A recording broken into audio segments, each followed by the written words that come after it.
Bonjour, c'est Ludovic, votre analyste indépendant, et voici ma mise à jour hebdomadaire concernant mon avis sur le SCP-500. C'est un graphique journalier sur une périodicité de 3 mois, où on peut voir l'évolution du SCP-500.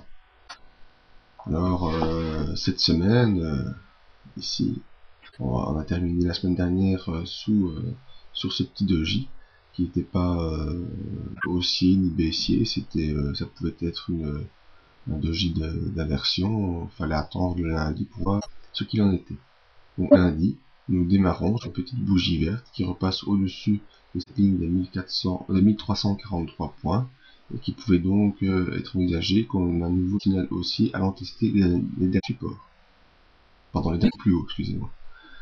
Alors le mardi, bien, on confirme toujours cette tendance haussière, on essaie d'aller rejoindre les derniers plus hauts, mais on n'y arrive pas vraiment. Conséquence, le mercredi, eh bien, on baisse, on retourne tester la M20 ici. Le jeudi, c'est un nouveau combat haussier-baissier, on remonte, mais on remonte beaucoup moins haut que la précédente, et beaucoup moins haut que la clôture du mardi. Conclusion, mais au vu de la faiblesse de la volonté haussière, c'est une nouvelle baisse qui s'inscrit vendredi. Alors on va faire un petit zoom sur une unité de 1 mois. Car ici, ce qui est très important, en tout cas identifié, c'est que ce qui semble se produire pour l'instant est une tendance baissière qui semble s'installer. En effet, les plus hauts de ces deux impulsions sont en déclive, c'est-à-dire que ce plus haut-ci est plus bas que ce plus haut-ci, donc c'est bien une tendance à la baisse. Maintenant, il faudra voir si le plus bas engendrait une petite impulsion baissière ici, représentée par les 4 bougies ici, si cette nouvelle tendance baissière va plus bas que cette bougie-ci, ce qui donnerait par conséquent un plus haut plus bas et un plus bas plus bas. Et nous donnerait bien sûr une nouvelle impulsion baissière pour les prochaines séances.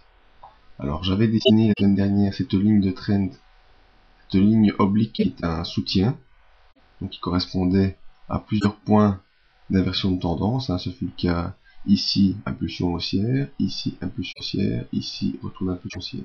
Vraiment, cette bougie de vendredi m'inspire pas du tout confiance. Pourquoi? Parce qu'elle est baissée sous la croisée de plusieurs points essentiels, notamment les 1343 points que j'avais identifiés comme étant la ligne de coup de cette épaule tête-épaule, épaule ici. On est passé sous cette épaule tête-épaule, on est passé sous cette ligne oblique de soutien, et on est aussi passé sous la M20. Alors il faudra être attentif dès la semaine prochaine, voir si le cours peut rebondir sur cette ligne de soutien assez forte à 1330 points, voir si le cours pourra rebondir pour aller rejoindre ses plus hauts annuels. En cas d'échec de rebond sur cette zone de soutien, la correction baissière devrait s'accélérer vers les 1300, peut-être plus bas. Voyons au niveau des indicateurs. Le stochastique lui nous montre bien l'impulsion baissière qui est en cours. Elle continue, je dirais même qu'elle s'accélère. Et on n'est pas encore arrivé en zone de survente. Alors au niveau de volume, c'est pas tellement significatif. Il y a eu des grands volumes de vente fin avril. Puis des volumes d'achat qui ont été aussi conséquents, mais qui n'ont pas repris tous les volumes de vente de la fin avril. Et en fin de semaine, on a aussi sur des volumes de vente achat quasiment identiques.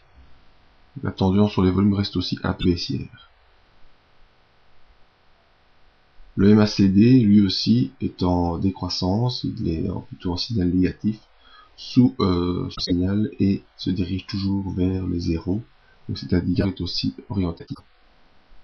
Donc tant au niveau des indicateurs, au niveau du graphique, le signal donné sur ces quelques semaines est mauvais, et je pense que le gros signal d'accélération baissière sera validé si le cours franchit la semaine prochaine les 1330 à la baisse.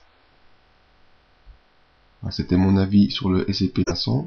Vous pouvez me rejoindre sur le site pour avoir d'autres avis ou analyses, me contacter via mail pour des questions plus précises. Merci et à bientôt.